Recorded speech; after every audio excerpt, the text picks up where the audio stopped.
राधे राधे सभी को। आशा है आप सब कुशल मंगल होंगे। आज का हमारा ये वीडियो इस मैथ्स पीवाईक्यू सीरीज़ का रहने वाला है 26 सितंबर की शिफ्ट नंबर 2 के आधार पर। आज हम आफ्टरनून शिफ्ट के 25 क्वेश्चंस को लगाने वाले हैं और कुछ और तरीके हम क्वेश्चंस को सॉल्व करने के सीखने वाले हैं। तो बिना देरी करे जो है आज की क्लास हम शुरू करेंगे। आगे बढ़ने से पहले जो हमारा थीम श्लोक है उसको मन में दोहरा लेंगे। कर्माणि वाधिकारस्ते मा फलेषु कदाचन कर्मफल हेतु ते संगो सत्कर्मणि। और स्टार्ट करेंगे आज की क्लास। चलेंगे अपने पहले क्वेश्चन की तरफ जो कि रहने वाला है ये। This central angle of sector is 80 degree whose length is 96 pi. एक सर्कल है, उसका एक सेक्टर है, उसका सेंट्रल एंगल जो है, मान लो ये सर्कल है, ये सेक्टर है, इसका सेंट्रल एंगल जो है वो 80 है और इसकी लेंथ जो है वो 96 पाई दे रखी है हमें। तो आपको पता है, क्या पता है, और हमसे रेडियस पूछी है, रेडियस हमें निकालनी है। आपको पता है कि सेक्टर की लेंथ कैसे निकालते हैं, है ना? तो वो निकालते हैं 2 पाई आर थीटा अपॉन 360 से। उसकी हमें वैल्यू दे रखी है 96 पाई। यहाँ चीज समझो, ठीक है? पाई से पाई हो जाएगा कैंसिल। ये आर कितनी है, आर हमें निकालनी है और थीटा हमारा कितना है 80 डिग्री। तो 2 आर थीटा कितना है 80 अपॉन 360 इक्वल्स टू 96। ठीक है, कट कर लेते हैं। 8 से कट करते हैं तो 12 आएगा, 12 से 6, 2 से कट जाएगा ये, है ना? तो ये आपका हो जाएगा कितना, 0 से 0 कट गया, आर आपका हो जाएगा 36 इंटू 6 यानी कि 216 आपकी रेडियस हो जाएगी। यानी कि ऑप्शन नंबर डी आपका करेक्ट आंसर हो जाएगा। Radius equals to 216 units. ठीक है, तो आपको बस फॉर्मूला पुट करना था और आप आंसर निकाल सकते थे। ये चीज आपको समझनी है। आगे आते हैं। If A ratio B equals to C ratio D equals to E ratio F equals to 5:7, तो आपको 3A plus 5C plus 11E का ratio 3B plus 5D plus 11F से निकालना है। तो आप सिंपल सी बात समझो, A ratio B equals to C ratio D equals to E ratio F equals to 5/7 दे रखा है। तो सिंपल सी चीज़ है, ऊपर सबको आप 5 मान लो और नीचे सबको आप 7 मान लो। ठीक है, सिंपल सी बात है। ये हो जाएगा 3 इंटू 5, ये हो जाएगा 5 इंटू 5, ये हो जाएगा 11 इंटू 5। उसी प्रकार ये हो जाएगा 3 इंटू 7, ये हो जाएगा 5 इंटू 7 और ये हो जाएगा 11 इंटू 7, है ना? क्योंकि ए सी ई जो है वो यहाँ पे है और बी डी एफ जो है वो यहाँ पे है। 5 कॉमन ले लोगे आप तो ये हो जाएगा 19 इंटू 5। ठीक है, रेशियो 19 इंटू 7, तो 19 कट जाएगा, रेशियो आपका क्या बचेगा, 5:7 ही बचेगा। ठीक है, तो दी आंसर वुड बी 5:7। ठीक है, और अगर आपने ऐसे क्वेश्चन लगाए होते तो आप देख के समझ जाते कि जो आंसर है वो सेम ही रहने वाला है। ठीक है, बस वही है कि प्रैक्टिस करोगे तभी ये चीज समझ में आएगी, नहीं तो आपको सॉल्व करना पड़ेगा। आगे आते हैं। द गिवन बार ग्राफ हमें दे रखा है, shows the turn over of 5 companies in crores. ठीक है, हमें बोला गया है, पूछा गया है व्हाट इज द डिफरेंस निकालना है between average sales turnover of all the companies put together between year 218 से 19, 219 से 20। यानी 18-19 ये वाला है और 19-20 ये वाला है, मतलब इन दोनों का हमें एवरेज टर्नओवर निकालना है। निकाल लेते हैं।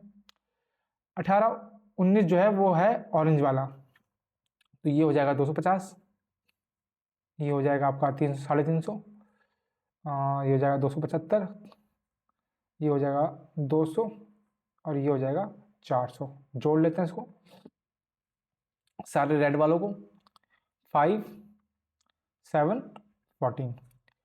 अब 19-20 का निकालते हैं दूसरे कलर से तो आपको कन्फ्यूजन नहीं होगी।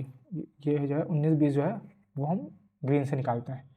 और ये कौन सा है, ये है ग्रे वाला ना, तो ग्रे वाला ये 300 हो जाएगा, 250, 300, 300 और ये हो जाएगा आपका 350, जोड़ लेते हैं, हो जाएगा आपका कितना, 0 0 है ना, और 15। ठीक है, तो आपको डिफरेंस निकालना, डिफरेंस कितने का है, साफ साफ दिख रहा है 25 का डिफरेंस है, यानी कि 25 का डिफरेंस है। पर आपको क्या निकालना है, एवरेज भी निकालना है। यहाँ देखो एवरेज सेल निकालना है ना, तो 25 का डिफरेंस है, लेकिन एवरेज कितना है, कितने का निकालना है, 1 2 3 4 5 का, तो 5, 25/5 यानी कि 5 आपका 5 करोड़ जो है वो आपका आंसर हो जाएगा। ठीक है, तो ये था आपका आंसर, सिंपल था, सिर्फ एडिशन एंड जो है बस ध्यान ये देना था कि यहाँ पे एवरेज का डिफरेंस पूछा गया है, बस यही चीज़ आपको ध्यान रखनी थी और आप क्वेश्चन जो है आराम से कर लेते। आगे आते हैं, फोर्थ क्वेश्चन पूछता है the 5 digit number 45YZO is divisible by 40, what is the maximum possible value of y plus z। तो y प्लस z की जो है मैक्सिमम वैल्यू क्या हो सकती है। अब देखो कोई नंबर अगर 40 से डिविजिबल है उसका मतलब क्या है कि वो 8 से भी डिविजिबल होगा और वो 5 से भी डिविजिबल होगा, समझ रहे हो। 5 से डिविजिबल है तो उसका मतलब क्या है, लास्ट डिजिट जो है वो या तो 0 होना चाहिए या तो 5 होना चाहिए। 8 से डिविजिबल है तो उसका मतलब क्या है कि लास्ट के 3 डिजिट जो है वो 8 से डिविजिबल होने चाहिए। तो 5 वाला देख लेते हैं पहले, तो देखो 5 वाला क्या, ये तो 0 ही है ना, ये तो यहाँ पे 0 ही है लास्ट वाला डिजिट, तो इसका मतलब क्या है 5 से तो ऑटोमेटिकली डिविजिबल है। मतलब अब हमें सिर्फ 8 का चेक करना है, सिर्फ हमें 8 का चेक करना है। तो 8 का क्या है कि लास्ट के 3 डिजिट यानी कि YZ और 0 जो है ये 8 से डिविजिबल होना चाहिए। तो YZ की क्या वैल्यू हो सकती है, मैक्सिमम वैल्यू पूछिए ना, तो मैक्सिमम वैल्यू अगर मान लो मैक्सिमम Y को 9 रखते हैं, है ना, तो 8 से डिविजिबल होने के लिए ये क्या बोलते हैं, ये Z कितना हो सकता है,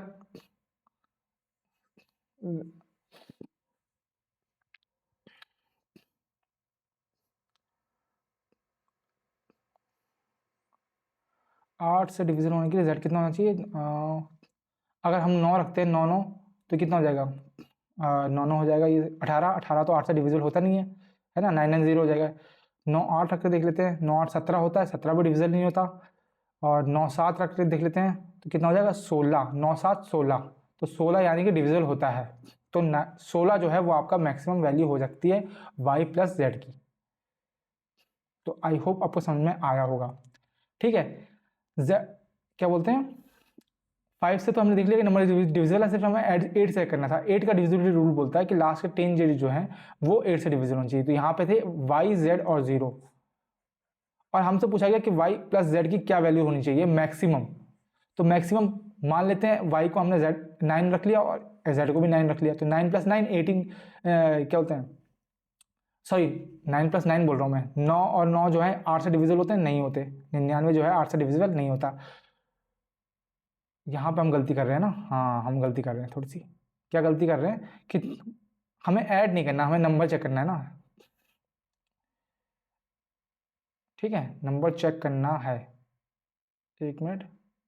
ठीक है, तो 9 और 8 जो है ये 8 से डिविजिबल नहीं होते, बिल्कुल सही है। 9 और 7 भी नहीं होते, ठीक है, 8 से। तो हम जो है 8 और 8 रख लेते हैं एक बार। 8 और 8 तो डिविजिबल होते हैं, तो 8 + 8 कितना होता है, वो भी 16 ही होता है। Y प्लस Z लेना है ना हमने, x को भी y को भी Z 8 रखा है, Z को भी 8 रखा है, तो ये तब भी आंसर 16 ही आएगा।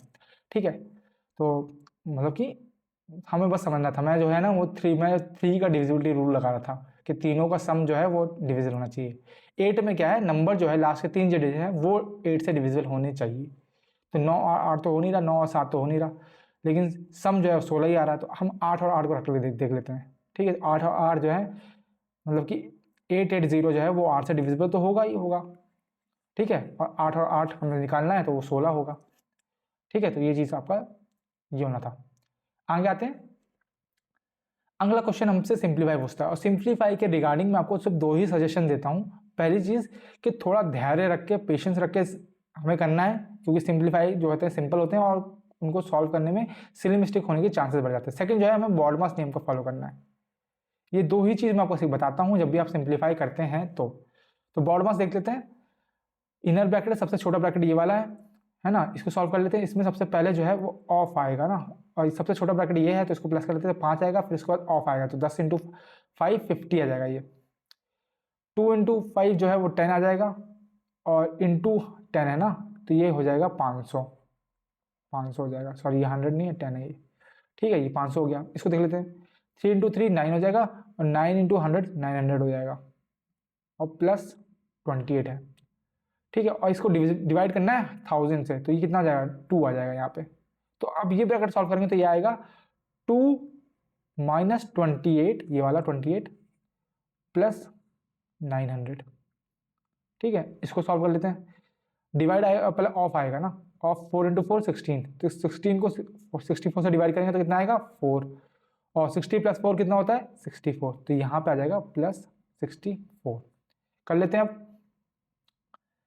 तो ये आ जाएगा, ये सॉरी इंटू है ना यहाँ पे, सॉरी ये इंटू है, तो पहले इंटू आएगा 64 × 2 128 - 28 प्लस 900, यानी कि 100 + 900 यानी कि 1000 जो है आपका आंसर हो जाएगा, ठीक है। तो अभी आपने लाइव देख लिया भाई, कि लाइव क्या देखा आपने कि सिली मिस्टेक होने की कितनी चांसेस है। अगर मैं यहाँ पे इंटू इसको नहीं देखता, ये इंटू नहीं देखता, तो यहाँ पे मैं प्लस करके चलता, प्लस से मेरा जो है आंसर कभी आता ही नहीं। तो यही चीज़ आपको देखनी है कि सिली मिस्टेक्स नहीं करनी है, क्वेश्चन को आराम से सॉल्व करना है और देखते रहना है कि भाई कुछ मिसिंग तो नहीं हो रहा है। तो वो तभी होगा जब आप रेगुलर प्रैक्टिस करेंगे, ठीक है। तो आपको एक मतलब कि गट फीलिंग, जैसे मतलब गट फीलिंग जो है, अंदर अलार्म बजेगा कि भाई कुछ तो गलत हो रहा है, तुरंत आप उसको वेरीफाई कर लेंगे, ठीक है। आगे आते हैं।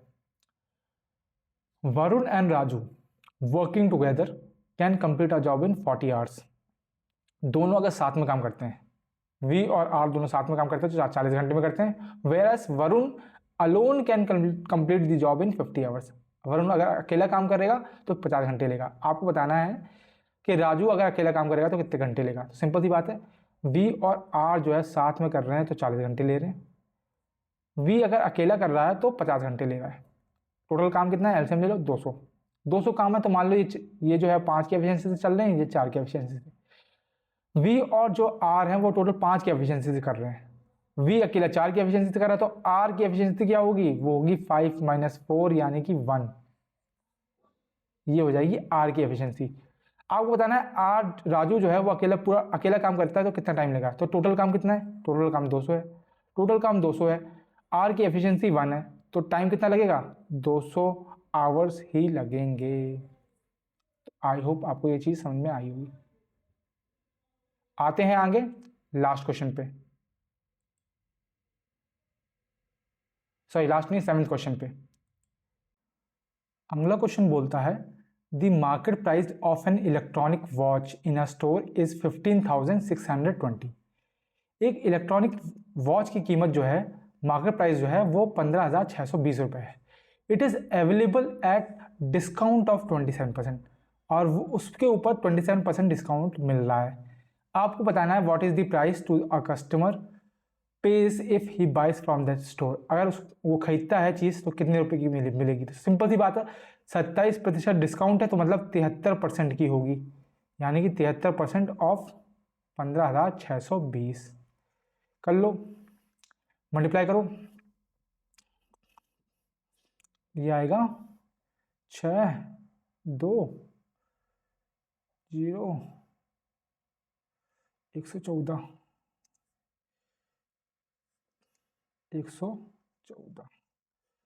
अपॉन 10, यानी कि 11,402.6, यानी कि लगभग 11,400 रुपये की वो चीज़ होगी। तो सिंपल था ये, है ना, क्योंकि सिर्फ डिस्काउंट दे रखा था और हमें सिंपल कैलकुलेट करना था कितनी की होगी, तो वही चीज़ है। आगे आते हैं। If P = sin A upon 1 + cos A, तो हमें वैल्यू निकालनी है sin A 1 - cos A की। तो सिंपल सी चीज़ समझो, जब ऐसी चीज़ आपको दिखे, है ना, सिंपल सी चीज़ समझा करो कि जो ये है ना 1 - cos A, 1 plus cos A यहाँ पे 1 माइनस कॉस ए, तो सिंपल सी बात है p अगर इतना है तो ये होगा 1/p। ठीक है, कुछ करने की जरूरत नहीं है, सिंपल सी बात, आप इस चीज को याद कर लो। ऐसी चीज जब ऐसा क्वेश्चन जब भी आए तो आप समझो कि अगर p की वैल्यू देखिए साइन ए पर प्लस 1 प्लस कॉस ए और पूछा गया है कि 1/p कितना है, तो 1/p आपका होगा sine A upon 1 minus cos A and vice versa. अगर हमें ये दे रखा है तो हम p की इसकी वैल्यू भी निकाल सकते हैं। तो ये सेम चीज़ है, आपको ये समझना है, इसको सॉल्व करने की ज़रूरत नहीं हो है, आपको पता होना चाहिए। ये कुछ चीज़ें हैं जो आपको पता होनी चाहिए। ठीक है, और अगर मतलब कि कंफ्यूज नहीं होना, क्योंकि हम लोग जो नॉर्मली पढ़ते हैं वो ये मान लेते हैं कि इसी जगह हम मान लेते हैं कि अगर ये x इतना है तो 1/x कितना होगा, तो 1/x इतना होगा, तो वही चीज़ है। तो p दे दिया, क्या फ़र्क पड़ता है। ठीक है, आगे आते हैं। Half litre of solution contains 50% alcohol. To change the alcohol concentration to 50% find the quantity of alcohol to be mixed. Half litre solution में 15% अल्कोहल है, मतलब हाफ लीटर मतलब कि 500 ml, 500 ml में 15% अल्कोहल है, तो पानी कितना होगा, पानी होगा 85%। सिंपल सी बात है, समझ रहे हो। और आपसे बोला गया है कि अगर ये हमें कंसंट्रेशन 50% करनी है, 50% अल्कोहल 50% पानी करना है, तो आपको कितना ऐड करना पड़ेगा। सिंपल सी बात है, पहले हम देख लेते हैं कितना अल्कोहल है। तो 15% जो है अल्कोहल है 500 ml में, तो कितना मतलब 75 ml जो है वो अल्कोहल है। तो आप इतनी सी चीज़ समझो कि जब हमें बताना है कि हम कितनी मिक्स करें, तो सिंपल सी बात है, कुछ हम अल्कोहल में मिक्स करेंगे, तो मान लो कि हम जो मिक्स कर रहे हैं है ना, क्वांटिटी जो हम मिक्स कर रहे हैं वो x है, तो 75 में हम x मिक्स करेंगे। और उससे क्या होगा, जो हाफ लीटर सॉल्यूशन है उसमें भी तो x चीज़ ऐड होगी, तो वो होगी। ठीक है, वो बराबर होगी आपके किसके, 50% चाहिए हमें, मतलब कि 50% वाटर 50% अल्कोहल, मतलब कि 0.5% हमें अल्कोहल चाहिए। तो ये आपकी इक्वेशन बन जाएगी, समझ रहे हो। जब हम ऐड करेंगे अल्कोहल को तो 75 प्लस एक्स हो जाएगा, और कॉन्सेंट्रेशन में भी तो एक्स ऐड होगा, तो 500 प्लस एक्स हो जाएगा। तो जब हमें एडिंग क्वांटिटी निकालनी होती है तो हम इंडिविजुअल में कितना ऐड कर रहे हैं और कंसेंट्रेशन में कितना मिक्स कर रहे हैं वो निकालते हैं, और एक्चुअली में हमें कंसेंट्रेशन कितनी चाहिए वो चीज़ हम निकालते हैं। ठीक है, उसके इक्वल रख देते हैं, तो आप इसको सॉल्व कर लेंगे, तो ये आ जाएगा 75 प्लस एक्स इक्वल टू 0.500 यानी कि 250 प्लस 0.5x। सॉल्व कर लेते हैं, तो 0.5x इक्वल टू 175, तो x हो जाएगा आपका 350। तो कितनी क्वांटिटी हमें ऐड करनी पड़ेगी, तो 350 ml हमें ऐड करना पड़ेगा, तब हमारा जो कंसंट्रेशन है वो 50% हो जाएगा। ठीक है, तो आई होप आपको ये चीज़ समझ में आई होगी। बेसिक चीज़ थी, अगर आप नॉर्मली जो है अपनी सिचुएशन में रख के सोचते तब भी आप इसको इजीली कर लेते। आगे आते हैं। This side BC of a triangle ABC is reduced to point D, मतलब कि ABC ट्राइंगल है और जो BC है उसको हमने एक्सटेंड कर दिया आगे D तक, इसको D तक बोला गया AC equals to BC, AC equals to BC। ठीक है, angle BAC equals to 17, BAC यानी कि ये है 70 डिग्री, सॉरी 17 नहीं 70 डिग्री। हमें निकालना है 2.5 एंगल ACD और माइनस 1.5 एंगल ABC। तो आप चीज़ें समझो सिंपल सी, ACD कौन सा है, ACD आपका ये वाला है, और ABC कौन सा है, ABC आपका ये वाला है। तो चीज़ समझो, अगर ये साइड इसके इक्वल है तो ये एंगल भी इसके इक्वल होगा, तो ये भी 70 होगा। अगर ये 70 है तो ये एक्सटीरियर एंगल बन रहा है, तो एक्सटीरियर एंगल क्या होता है, सम ऑफ इंटीरियर एंगल्स, मतलब 70 प्लस 70 यानी 140 डिग्री। सिंपल। तो अब 2.5 हमें किसका निकालना है, 140 डिग्री का, माइनस करना है 1.5 इंटू 70 डिग्री, यानी कि 350 में से 105 घटाना है, यानी कि आपका आंसर आ जाएगा 245। ऑप्शन नंबर ए आपका करेक्ट आंसर हो जाएगा। सिंपल था, क्यों, क्योंकि ये जो है एक्सटीरियर एंगल, में लिख देता हूँ अगर आपको याद ना रहे तो, ये है एक्सटीरियर एंगल। ठीक है, अब आते हैं आगे। If 8 cot theta equals to 7 then find the value of 1 plus sine theta upon cos theta. ठीक है, तो सिंपल सी बात है, अगर यहाँ से हम कॉट थीटा की वैल्यू निकालते हैं तो क्या आती है, वो आती है 7/8। और कॉट थीटा क्या होता है, हमने कैसे याद किया था, पंडित बद्री प्रसाद हर हर बोले सोना चांदी तौले, हर हर बोले सोना चांदी तौले। tan है आपका h/b, तो कॉट होगा आपका base upon perpendicular, Pandit Badri Prasad, sorry, ठीक है, ये होगा 7। तो बना लेते हैं ट्राइंगल, एक ट्राइंगल है,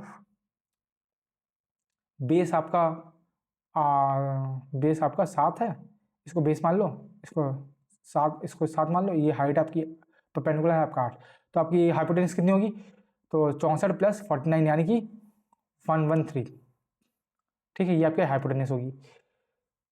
साइन थीटा क्या होता है, साइन थीटा आपका होता है 8/√113। कॉस थीटा क्या होगा, कॉस थीटा होगा 7 बेस अपॉन हाइपोटेन्यूज यानी कि 113, सॉरी 113, ठीक है। सॉल्व करो उसको, तो ये आ जाएगा आपका 8 + 113, और ये 113 कट जाएगा, नीचे 7 आ जाएगा। तो ये कौन सा है ऑप्शन, ये आपका है ऑप्शन नंबर 1, ऑप्शन नंबर 1 यही है, ठीक है। तो इसको आगे सॉल्व करने की जरूरत नहीं है, तो सिंपल था, है ना। ऐसे क्वेश्चन में हमें मतलब कि इसको सॉल्व करके फॉर्मूला में निकालने की जरूरत नहीं है, सिंपली जो है आप ट्राइंगल के पाइथागोरस लगा के साइड निकाल के वो चीज़ निकाल सकते हैं। और आपको याद होना चाहिए कि साइन जो है वो परपेंडिकुलर अपॉन हाइपोटेन्यूज होता है, कॉस आपका बेस अपॉन हाइपोटेन्यूज होता है, और tan आपका परपेंडिकुलर अपॉन बेस होता है, ठीक है। और ये ट्रिक भी आपको याद रखनी है, पंडित बद्री प्रसाद हर हर बोले सोना चांदी तौले, ये हमें जो है 10th में सिखाई गई थी ट्रिक थी, अभी तक मुझे याद है, क्योंकि मतलब हम उस समय जो फ्लो में याद करते थे, अब फ्लो में बना हुआ है वो, एकदम दिमाग में छप गई है एकदम। आगे आते हैं, इफ x = √6 + 2 और y = √6 - 2, तो हमें x/y + y/x का होल स्क्वायर -3 की वैल्यू निकालनी है। डाल दो उसमें से, डायरेक्ट वैल्यू डाल दो। x कितना है 6 + 2, ये कितना है 6 - 2, प्लस y कितना है 6 - 2, और ये है 6 + 2 का होल स्क्वायर -3। अब मैंने ये इतना बड़ा क्यों किया, क्योंकि हमें रेशनलाइज करना पड़ेगा ना, बैलेंस करनी पड़ेगी इसको। कर लेते हैं, यहाँ दोनों तरफ जो है 6 + 2 से इंटू कर देते हैं, और यहाँ जो है दोनों तरफ 6 - 2 से इंटू कर देते हैं। तो ये a + b a - b बन जाएगा ना, और a + b a - b जो है वो दोनों में कॉमन भी आ जाएगा, तो a² - b² यानी कि 6 √6 का स्क्वायर यानी 6 - 2 6 - 4, और ये हो जाएगा a² + b, ये a + b का होल स्क्वायर बन जाएगा, ये भी a - b का होल स्क्वायर बन जाएगा। तो ये आ जाएगा क्या आ जाएगा, ये a² + b² यानी कि 6 + 4 यानी कि 10 प्लस 2ab यानी कि 4√6, और ये आ जाएगा 10 - 4√6, ठीक है। सॉल्व करने के बाद -3 कट जाएंगे, ये जाएगा 20/2, है ना, का होल स्क्वायर, ठीक है, यानी कि 10 का होल स्क्वायर -3, 10 का होल स्क्वायर यानी कि 100 - 3 यानी कि 97 आपका करेक्ट आंसर हो जाएगा, ठीक है। तो आई होप आपको ये चीज़ समझ में आई होगी, सिंपल था। हमने यहाँ पे क्या किया, आपको पता है a² + b² का फॉर्मूला लगाया, तो a², ये a है ये b है, तो a² क्या होगा, √6 का स्क्वायर 6 होगा, 2 का स्क्वायर 4 होगा, 6 + 2 6 + 4 10 होगा। हमने ऑलरेडी a² + b² साथ में लिख दिया, बस यही चीज़ आपको कंफ्यूज नहीं होनी है। आगे आते हैं, in triangle ABC DE parallel to BC, मतलब कि एक ट्राइंगल है ABC और दो उसके बीच में जो पैरेलल लाइंस गई हुई है DE, और ये दोनों आपस में पैरेलल है, ठीक है। बोला गया है 5AE = 3AC, मतलब कि AE/EC कितना है, वो है 3/5, ठीक है। AB जो है 6.4 है, मतलब कि ये 3 है ये 5 है, एक तरह से ये मान लो, और AB आपकी जो है वो 6.4 है, ये पूरी जो है वो आपकी 6.4 है। आपको निकालनी है DB, इसकी वैल्यू निकालनी है, सिंपल है, इसकी वैल्यू निकालनी है, ठीक है। तो सिंपल सी, अगर दोनों जो है पैरेलल काटती हैं तो आपको पता है जो साइड का रेशियो है वो इक्वल होते हैं, तो ये पूरी साइड कितनी है, ये पूरी साइड जो है वो 8 रेशियो में होगी, ये 3 है ये 5 है तो ये 8 होगी। तो सिंपल सी बात है, हमें ये निकालनी है, तो ये 5 है तो ये भी 5 है, तो मतलब कि 5/8 निकालना है हमें, 5/8 निकालना है। और पूरे कितनी है, पूरी 6.4 है। कट कर लो 0.8 और 8×5 = 40 यानी 4.0, यानी 4 आपका आंसर हो जाएगा। ठीक है, सिंपल है ये चीज़, और ये चीज़ तो आपको मतलब पता ही होगी, तो बेसिक है, ये तो आपने बहुत बार किया होगा। आगे आते हैं, if 2a - b = 3, 8a³ - b³ = 999, find the value of 4a² - b²। अब देखो 4a² - b² को हम कैसे लिख सकते हैं, हम इसको लिख सकते हैं a² - b² है तो a + b यानी कि 2a + b, यानी और 2a - b लिख सकते हैं। ठीक है, 2a - b की वैल्यू कितनी है, 3, इसकी वैल्यू कितनी है, 3, तो मतलब जो आंसर होगा वो 3 का मल्टीपल होगा। सिंपल सी बात है, तो ये 3 का मल्टीपल नहीं है, ये नहीं है और ये भी नहीं है, तो एक ही आंसर है, वही हमारा करेक्ट हो जाएगा। ठीक है, ये है कौन सा है, मेंटोस तरीका। अगर हम बेसिक से करेंगे, मान लो कि हमारे जो है आंसर हमें यहीं नहीं मिलता है, फिर हम कैसे करेंगे, फिर हम सिंपल सी बात है, 2a - b हमें पता है, हमें 2a + b निकालना पड़ेगा, है ना, उसके लिए हम इसका इस्तेमाल करेंगे। अब यहाँ पर देखो, इस केस में हमें इसका इस्तेमाल नहीं करना पड़ा, लेकिन अगर मान लो कि 2 आंसर जो है वो 3 के मल्टीपल निकलते, तब क्या करते आप, तब आप बेसिक से करते, तो अब तब आप इसका इस्तेमाल करते हो। तो ये आपको दिख रहा है, ये आपका क्या है, a³ - b³ है ना, a³ - b³ है। a³ - b³ का फॉर्मूला क्या होता है, होता है a - b ब्रैकेट में a + b का a - b का होल स्क्वायर प्लस 6ab। ठीक है, अगर आपको ये पता हो तो, ये हमें पता है कितना है, 3 है, इंटू और 2a - b कितना है, 3 है, 3 का स्क्वायर 9 माइनस प्लस 6ab, है ना, हमें नहीं पता ये किसके बराबर है, 999 के बराबर है। कट कर लो, ये 3 आ जाएगा और 6ab आ जाएगा 324, ab आपका आ जाएगा 54, ab 54 आ गया, डाल दो। आप किस में डाल दोगे, आपको पता है 2a + b का होल स्क्वायर क्या होता है, वो होता है आपका 2a - b का होल स्क्वायर प्लस 8ab। ये फॉर्मूला भी आपको पता होना चाहिए। इसका कितना है, 3 का स्क्वायर यानी कि 9 प्लस 8 × 54 यानी कि कितना है, 32, है ना, 432, 432 प्लस 9 यानी कि 441। ये क्या है, 2a + b का होल स्क्वायर है, तो 2a + b क्या हो जाएगा, वो हो जाएगा किसका स्क्वायर है, ये 21 का, तो 2a + b क्या हो जाएगा, 21, तो ये हो जाएगा आपका 21 × 3 यानी कि 63। ठीक है, ये आपका बेसिक तरीका है। अगर मतलब कि आपको पूरा सॉल्व करना होता तो आपको 2 फॉर्मूले यूज करने पड़ते, एक फॉर्मूला आपको ये वाला यूज करना पड़ता और एक फॉर्मूला आपको ये वाला यूज करना पड़ता। पर आप यहाँ से साफ साफ देख पा रहे हैं, जिस तरह से मैंने किया कि हमें जो है 2a - b की वैल्यू पता थी 3, मतलब कि क्या है, आंसर जो है वो 3 का मल्टीपल होगा, है ना, 3 का मल्टीपल है कि नहीं है, तो हम देख लेंगे कि ऑप्शन में हमारा 3 का मल्टीपल कोई है कि नहीं है ना, तो हमें इतना करने की ज़रूरत नहीं है। पर अगर होता तो हम किस तरह करते, वो मैंने आपको बता दिया। ठीक है, आगे आते हैं, study the given bar graph, हमें बार ग्राफ दे रखा है, the following bar graph shows the number of death and that happened in cities 1 2 3, 3 और 4 cities in the month mention. 4 cities में कितनी डेथ हुई है हर महीने, वो हमें दे रखा है। हमसे निकालना क्या है, हमें निकालना है the average number of death that occurred during July across all the cities. तो जुलाई में कितनी डेथ हुई है वो हमें निकालनी है, अप्रैल में कितनी डेथ हुई है, यानी हमें निकालना है येलो वाला। तो येलो वाला यहाँ पे 860 है, यहाँ पर 765 है, यहाँ पर 960 है और यहाँ पे 1148 है। ऐड कर लो इन सबको, ऐड करेंगे तो आएगा आपका 3373। हमें निकालना क्या है, एवरेज कितना है, 4 सिटीज है तो 4 से डिवाइड कर लो, कितना आ जाएगा, 4 9 4 तिया 933 पॉइंट समथिंग आएगा, तो 933 पॉइंट समथिंग उसके आसपास क्या है 934 है। तो ये हमारा ऑप्शन नंबर बी हमारा सही आंसर हो जाएगा। ठीक है, तो इस तरह से आपको करना था, सिंपल था, ज़्यादा कुछ उसने पूछा नहीं था, सिर्फ अप्रैल की डेटा पूछा था। तो वो और ध्यान देने वाली बात ये थी, उसने एवरेज पूछा था। ठीक है, तो बस यही चीज़ आपको ध्यान रखनी थी। आगे आते हैं,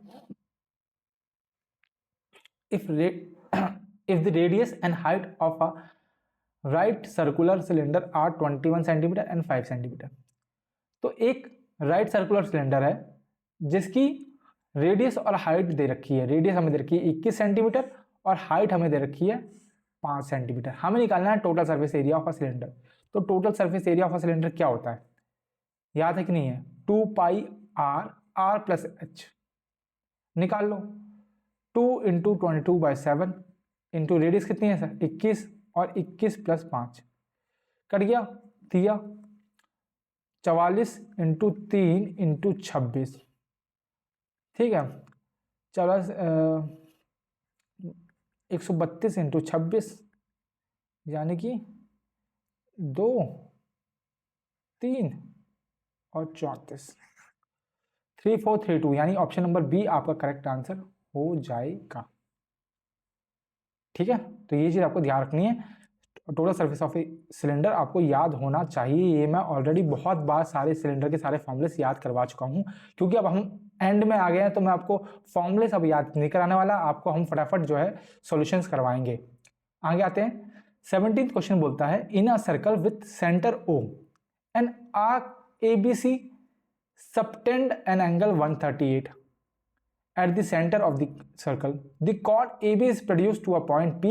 हमें एंगल CBP निकालना है, मतलब कि एक सर्कल है, ठीक है, ये उसका सेंटर मान लो। सेंटर पे जो आर्क है वो एंगल बनाती है 138, ये है 130, ये O है, और आर्क जो है ABC है, ABC जोड़ लो इसको। और ये एंगल कौन सा है, ये एंगल, ये आपका D है। ठीक है, ये आपने प्रोड्यूस खुद बनाना है, डी आपको खुद लेना है। ठीक है, आपसे क्या बोला जाता है कि ए बी जो है आगे प्रोड्यूस करती है पी पे, ए बी जो है आगे प्रोड्यूस करती है पी पे, ये आपसे बोला गया। आपको क्या निकालना है, आपको यही वाला एंगल निकालना है, सी बी पी, ये वाला एंगल। ठीक है, ये एंगल आपको निकालना है। तो आपको पता है अगर ये 136 है तो ये उसका आधा होगा, ये तो आप जानते ही हैं, जानते कि नहीं जानते, है ना। एंगल सबटेंडेड वाला जो कोई जो वो है थ्योरम वो लगेगी आपको। तो ADC जो है, ADC एंगल जो है वो आपका हाफ हो जाएगा 138 का। तो कितना हो जाएगा, ये हो जाएगा 69 डिग्री। तो जहां ये 69 डिग्री हो गया, तहां ये जो है एक साइक्लिक क्वाड्रिलेटरल बन गया। ABCD एक साइक्लिक क्वाड्रिलेटरल बन गया। ठीक है, जब साइक्लिक क्वाड्रिलेटरल बन गया तो आप जानते हैं कि 69 प्लस ये वाला जो एंगल है x मान लो इसको, ये आपके क्या होंगे, सप्लीमेंट्री एंगल होंगे। अगर ये सप्लीमेंट्री एंगल होंगे तो एंगल ABC जो है x की वैल्यू कितनी आ जाएगी, वो जाएगी 180 माइनस 69 यानी कि 111 आ जाएगी। अगर ये 111 है तो ये कितना हो जाएगा, ये कितना हो जाएगा, ये 69 हो जाएगा, सिंपल। तो ये कितना हो जाएगा आपका 69 हो जाएगा अगर ये 111 निकलता है तो। ठीक है, तो ये सिंपल क्वेश्चन था, बस आपको समझना था कि एक्चुअल में पूछा क्या गया है। ओके, आगे आते हैं। आगे फिर हमें डेटा दे रखा है ना, partners and percentage of shares का। आपसे बोला गया है the company has issued 10 lakh shares, 10 lakh share इसने इशू किए हैं बिटवीन 5 पार्टनर्स। 5 पार्टनर के नाम है जीवन, किरण, लोकेश, रसूल और मीरा। बोला गया है कि if Jeevan offers to sell 20,000 of its shares to Meena, अगर जीवन जो है 20,000 शेयर्स जो है वो मीरा को दे देता है, तो मीरा के पास कितने शेयर्स हो जाएंगे, ये आपसे पूछता है। तो समझो 10 लाख शेयर्स जो है वो टोटल है ना, उसमें से जीवन के पास कितने हैं, जीवन के पास 10% है, तो यानी कि 10% ऑफ 10 लाख यानी कि 1 लाख जो है 1 लाख जो है वो है जीवन के पास। ठीक है, मीरा के पास कितने हैं 45%, यानी कि 4,50,000, यानी कि 4,50,000 मीरा के शेयर्स हैं। इसमें से वो जो है 20,000 निकाल के दे देता है किसको, मीरा को। तो मीरा के पास कितना जाएंगे 4,70,000 हो जाएंगे, है कि नहीं, 4,70,000 हो जाएंगे। तो कितना हो जाएंगे 4,70,000 हो जाएंगे। सिंपल था, इसमें से 20,000 निकाल के इसमें दे देता है, बस बात इतनी सी थी। तो कितना हो जाएंगे 4,70,000। ओके, सिंपल क्वेश्चन था, ज्यादा कुछ इसमें पूछा नहीं था। अगला क्वेश्चन है the table given below shows the distribution of employees in 4 different companies, 4 company में इन द ईयर 2022। हमसे पूछा है find the total number of male employees working in company D in 2022। तो कंपनी डी में male employees की संख्या कितनी है। तो आप देख सकते हैं मेल और फीमेल का रेशियो कितना है 5:4। ठीक है, यानी मेल कितना है, मेल है 5/9 जो है वो मेल है। ठीक है, ठीक है, और देखो 25 जोन है और हर जोन में 450 लोग हैं। तो टोटल लोग कितने हो गए 25 × 450। सॉल्व कर लो, पंचे तो 25 का स्क्वायर यानी कि 625 0, यानी कि 6250। Option number C will be the correct answer. ठीक है, तो सिंपल था, कुछ नहीं था, आपको बस ध्यान देना था कि एक्चुअली में पूछा क्या है। आगे आते हैं, Raman fix the sale price of his good eight 16% above cost price. तो कॉस्ट प्राइस से 16% ऊपर जो है उसने रमन ने अपना जो सामान है वो फिक्स कर दिया। He sell his good at 12% less than the fix price, और उसने बेचा 12% कम। तो आपको बताना है find the profit percentage correct to 2 places of decimal. तो मान लो सीपी मान लो 100 है, ठीक है, उसने 16% ऊपर कॉस्ट प्राइस रखा हुआ, तो एसपी कितना होगा, एसपी होगा आपका सॉरी एमआरपी, मार्केट प्राइस जो है, मार्केट प्राइस 16% ऊपर है, यानी कि मार्केट प्राइस 116 होगा। डिस्काउंट दे रहा है वो 12% कम का बेच रहा है, मतलब सेलिंग प्राइस जो है वो इसका 12% कम, यानी कि 88% होगा। किसका 116 का।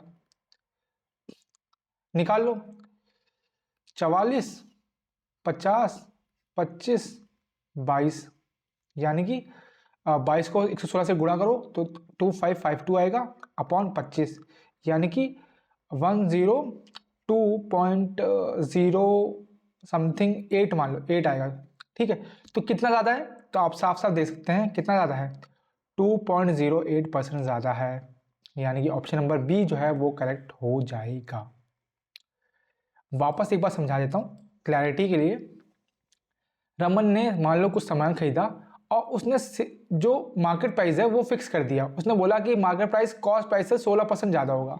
तो मान लेते हैं कॉस्ट प्राइस 100 है, तो मार्केट प्राइस कितना होगा 116 होगा। सिंपल बात। He sell his good at 12% less, और जो सामान बेचता है वो 12% कम बेचता है। तो भाई मार्केट प्राइस का 12% कम बेचेगा ना, तो मार्केट प्राइस का 12% कम बेचेगा, यानी कि 88% बेचेगा, 88% में बेचेगा। तो 88% ऑफ 116 कितना आया 102.08। तो आपको बताना है प्रॉफिट हुआ कि लॉस हुआ। तो 100 की चीज़ है 102 में बेची तो प्रॉफिट ही हुआ, कितना हुआ 2.08 का प्रॉफिट हुआ। तो यही चीज़ हमें निकालनी थी। आगे आते हैं, in triangle ABC right angle at B if tan C equals to √3, तो हमें sine square C plus cos square C 1/1 plus cot square C निकालना है। तो सिंपल सी बात है, पहले यहाँ देखो sine square A plus cos square A है ये, तो मतलब कि ये क्या हो जाएगा 1 हो जाएगा, और 1 प्लस कॉट स्क्वायर क्या होता है कॉस एक्स स्क्वायर होता है। ठीक है, कॉस एक्स स्क्वायर ऊपर पहुंच जाएगा तो क्या हो जाएगा साइन स्क्वायर, मतलब साइन स्क्वायर की हमें वैल्यू निकालनी है। कुल मिला के ये पूछ रहा है आपसे। tan स्क्वायर C जो है वो 3 दे रखा है √3, तो tan थीटा क्या होता है, वो होता है परपेंडिकुलर अपॉन बेस, वो आपको देखा √3 अपॉन 1 मान लो। ठीक है, तो बना लो डायग्राम। परपेंडिकुलर ये परपेंडिकुलर रूट 3 है, बेस 1 है, तो हाइपोटेन्यूज कितनी होगी, वो हो जाएगी 2, है ना। 3 + 1 यानी 4, 4 का मतलब √2 हो जाएगी। अब साइन थीटा क्या होता है, साइन थीटा होता है आपका परपेंडिकुलर अपॉन हाइपोटेनियस, उसका स्क्वायर निकालना है, यानी कि √3/2 का स्क्वायर निकालना है, यानी कि 3/4, यानी कि ऑप्शन नंबर 1 आपका करेक्ट हो जाएगा। आई होप आपको ये चीज समझ में आई होगी, है ना। क्वेश्चन बहुत इजी था, सिर्फ हमें ये चीज मैं आपको पहले भी करा चुका हूँ, याद है आपने अभी क्वेश्चंस में कॉट थीटा वाला किया था, वो उसमें भी सेम यही चीज थी, उसमें हमने जो है परपेंडिकुलर और वो बेस अपॉन परपेंडिकुलर निकाला था, वही सेम चीज है। आगे आते हैं, what principal would amount to 21,420 in 2 years at the rate of 9.5% per annum interest, simple interest. ठीक है, आपसे बोला गया है कि एक प्रिंसिपल जो है वो अमाउंट में कितने मतलब सॉरी, बोला गया है कि अगर मान लो एक प्रिंसिपल है तो वो 21,420 जो है वो कब बनेगा, 2 साल में 9.5% ब्याज से। तो आपको पता है अमाउंट क्या होता है, अमाउंट होता है आपका प्रिंसिपल प्लस सिंपल इंटरेस्ट। तो सिंपल इंटरेस्ट क्या होगा, सिंपल इंटरेस्ट होगा अमाउंट माइनस प्रिंसिपल, तो वही तो होता है। हमें फॉर्मूला क्या पता है, simple interest into P into R into T। डाल दो यहाँ पे, अमाउंट कितना है, अमाउंट है हमारा 21,420, प्रिंसिपल हमें निकालना है, यहाँ डाल दो 21,420 minus principal equals to principal into principal नहीं पता रेट कितना है 9.5, यानी कि 9.5 हम लिख लेते हैं 19/2 इंटू टाइम कितना है 2 साल अपॉन 100, 2 से 2 कट गया और इसको इधर भेजेंगे तो आएगा ये 100 हो जाएगा 100p, और ये 19p है, तो इधर भेजेंगे तो 119p हो जाएगा, ये 119p हो जाएगा, और ये हो जाएगा 21420 इंटू 100। तो आप देख सकते हैं सीधे सीधे कट रहा है ये 18 से। ठीक है, तो आपका p प्रिंसिपल जो है वो 18,000 हो जाएगा। कितना हो जाएगा, 18,000। ठीक है, समझ में आया, सिंपल क्वेश्चन था, आपसे यही पूछा था कि एक प्रिंसिपल है, मतलब कि हमको प्रिंसिपल निकालना है, हमें अमाउंट दे रखा है कि अमाउंट जो है वो 21,420 है। तो आपको पता है कि अमाउंट क्या होता है, अमाउंट होता है प्रिंसिपल प्लस एसआई। बस इतनी सी चीज आपको अगर आपको पता थी तो आपका प्रिंसिपल निकल आता। आगे आते हैं, this sum of 2 consecutive even numbers is 174, find the smaller number. तो 2 कंसेक्यूटिव, 2 लगातार इवन नंबर्स, यानी कि अगर एक 2 है तो दूसरा 4 होना चाहिए, वैसा कंसेक्यूटिव। तो मान लो एक x है तो दूसरा x + 2 होगा, क्योंकि हमें इवन नंबर निकालना है। ठीक है, तो आपको स्मॉलर नंबर निकालना मतलब कि आपको x की वैल्यू निकालनी है। बोला गया है कि इनका सम जो है वो कितना है, 174 है। तो सम कर लो इसको, ये हो जाएगा 2x + 2, 2x + 2 जो है वो 174 के बराबर है। ठीक है, तो 2x कितना हो जाएगा 172, और x कितना हो जाएगा, वो हो जाएगा आपका 86। तो x कितना हो जाएगा 86, क्योंकि हमें x ही निकालना है, x is the smaller one. और अगर आपसे लार्जर वाला पूछता तो वो होता है x + 2, यानी कि 88 हो जाता, अगर लार्जर पूछता तो। ठीक है, तो ये चीज आपको पता होनी चाहिए। आगे आते हैं, a thief takes off on his bike at a certain speed after seeing a police car at a distance of 250 metre. 250 metre जो है वो आगे है चोर पुलिस से। Police car start chasing the thief and catches him if the thief run 1.5 kilometre before being caught. पकड़े जाने से पहले वो 1.5 किलोमीटर भाग चुका था, और मान लेते हैं कि पुलिस की स्पीड जो है 70 किलोमीटर/आवर थी, तो आपको चोर की स्पीड निकालनी है। सिंपल सी चीज है, देखो पुलिस जब देखा तो 250 मीटर जो है वो दूर था। ठीक है, और 1.5 किलोमीटर और भाग गया, तो मान लो जो पुलिस है उसको कितना पीछा करना पड़ेगा, 1.5 किलोमीटर प्लस 250 यानी कि 1750 किलोमीटर। ठीक है, थीफ जो है कितना दूर था, कितना पकड़े जाने से पहले कितना दूर चल चुका है, वो 1500 चल चुका है, यानी डिस्टेंस का जो रेशियो है वो कितना हो जाएगा, वो हो जाएगा आपका 7:7 6। याद रखना, क्योंकि देखो जो डिस्टेंस का रेशियो होगा वही आपके स्पीड का रेशियो होगा, ये चीज़ आपको पता होनी चाहिए। तो जो डिस्टेंस का रेशियो है वही स्पीड का रेशियो होगा। आपसे बोला गया है कि पुलिस की कार की स्पीड कितनी है 70, तो 7 की वैल्यू अगर 70 है तो 6 की वैल्यू कितनी हो जाएगी, 6 की वैल्यू आपकी हो जाएगी 60, तो चोर की स्पीड कितनी होगी 60 हो जाएगी। ठीक है, आई होप ये आपको चीज़ें समझ में आई होगी। याद रखना है कि डिस्टेंस के बीच में जो रेशियो होता है वही रेशियो स्पीड के बीच में भी होता है, क्योंकि वो डायरेक्टली प्रोपोर्शनल होते हैं। ठीक है, ये चीज़ आपको समझनी है, और मतलब कि जो स्पीड और टाइम के रेशियो है वो इन्वर्सली प्रोपोर्शनल होगा, ये चीज़ आपको पता होनी चाहिए। आगे आते हैं आज के लास्ट क्वेश्चन पे। लास्ट क्वेश्चन बोलता है सुरेश एक्सपेंडिचर से and saving are in the ratio of 3:1, मतलब कि एक्सपेंडिचर अगर 3 है तो सेविंग का रेशियो 1 है, तो इनकम कितनी होगी, इनकम 4 होगी। समझ रहे हो, इनकम कितनी होगी 4। आगे देखते हैं, हिज इनकम इंक्रीज बाय 25%, उसकी इनकम जो है 25% बढ़ी और सेविंग उसकी 20% बढ़ी। ठीक है, तो आपको बताना है कि उसके एक्सपेंडिचर में कितना इंक्रीज हुआ। तो सिंपल है, हम इसको कर लेते हैं मिक्सचर एंड एलिगेशन से। यहाँ सेविंग लिखते हैं और यहाँ एक्सपेंस लिखते हैं। सेविंग कितना है, सेविंग आपकी जो है 20% बढ़ी, एक्सपेंडिचर हमें निकालना है कितना बढ़ा, और इनकम कितनी बढ़ी 25%। और आपको पता है कि सेविंग और एक्सपेंडिचर का रेशियो कितना है, वो है 1:3। ठीक, ये चीज आपको पता है। तो इनकम कितनी हो जाएगी, इनकम हो जाएगी 4। मल्टीप्लाई कर दो, तो 1 × 20 प्लस 3 × x इक्वल्स टू 4 × 25। निकाल लो, 20 plus 3x equals to 100, 3x equals to 80 और x इक्वल्स टू 80/3। 80/3 को कैसे लिख सकते हैं, हम लिख सकते हैं 262/3, यानी कि ऑप्शन नंबर जो है डी आपका करेक्ट हो जाएगा। इतना इंक्रीज हुआ एक्सपेंडिचर में। तो ये है आपका मिक्सचर एंड एलिगेशन मेथड। इससे पहले मैंने जो है प्रीवियस वीडियोस में बेसिक मेथड से भी ये क्वेश्चन कराए हैं। तो आपको जो बेटर लगे, जिससे आप कंफर्टेबल हो, जो आपके लिए इफेक्टिव हो। देखो, मेन चीज़ ये नहीं है कि आप कौन सा मेथड फॉलो करते हैं, मेन चीज़ ये है कि उस मेथड को आप कितनी बार प्रैक्टिस करते हैं।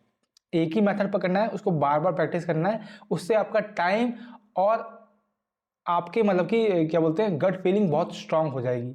ठीक है, मतलब कि आप क्वेश्चन देखेंगे, आप फटाफट करना शुरू कर देंगे, आप बीच में कन्फ्यूजन नहीं होगी। अगर आप ये देखते हैं कि आप स्टार्टिंग में कुछ और मेथड फॉलो कर रहे थे, उसके बाद आपने देखा कि ये मेथड बढ़िया है, आप उसको फॉलो करने लगे, पेपर में जो है आपको पता है जो सबकॉन्शियस माइंड होता है वो जो आप प्रैक्टिस करते हैं वो बाय डिफॉल्ट उसको मान लेता है। ठीक है, फिर आप कन्फ्यूजन क्रिएट करेंगे, फिर आपसे वो क्वेश्चन होगा नहीं, या तो उसमें बहुत ज़्यादा टाइम लग जाएगा। तो यही चीज़ का आपको ध्यान रखना है। ठीक है, यही मेरी इस सेशन के लिए आपको एडवाइस है कि एक मेथड को फॉलो कीजिए और उसको तहे दिल से फॉलो कीजिए, उसको बार बार प्रैक्टिस कीजिए, डेली प्रैक्टिस कीजिए, और उससे आपकी स्पीड वगैरह सब कुछ बेटर हो जाएगी, ये मैं आपको गारंटी दे सकता हूँ। ठीक है, तो यहीं पे जो है हमारा आज का सेशन समाप्त होता है। आई होप कि आपको अच्छा लगा होगा, इस सेशन में आपको समझ में आया होगा जो चीज़ मैं समझाने की कोशिश कर रहा हूँ, और आपको मेथड्स पता चले होंगे कि क्या किस मेथड से कौन से क्वेश्चन सॉल्व किए जाते हैं। प्लस आपको एक एनालिसिस मिला होगा कि किस तरह के क्वेश्चंस जो हैं वो हम इस सीरीज में देख चुके हैं, और उनकी मतलब आगे आने के चांसेस कितनी ज़्यादा है टॉपिक्स की। तो वही आपके लिए बहुत इंपॉर्टेंट टॉपिक्स हैं, तो उसी चीज़ को कराने का मेरा उद्देश्य है। ठीक है, तो आज का वीडियो हमारा यहीं समाप्त होता है। मिलते हैं अगले वीडियो में, तब तक के लिए राधे राधे सभी को।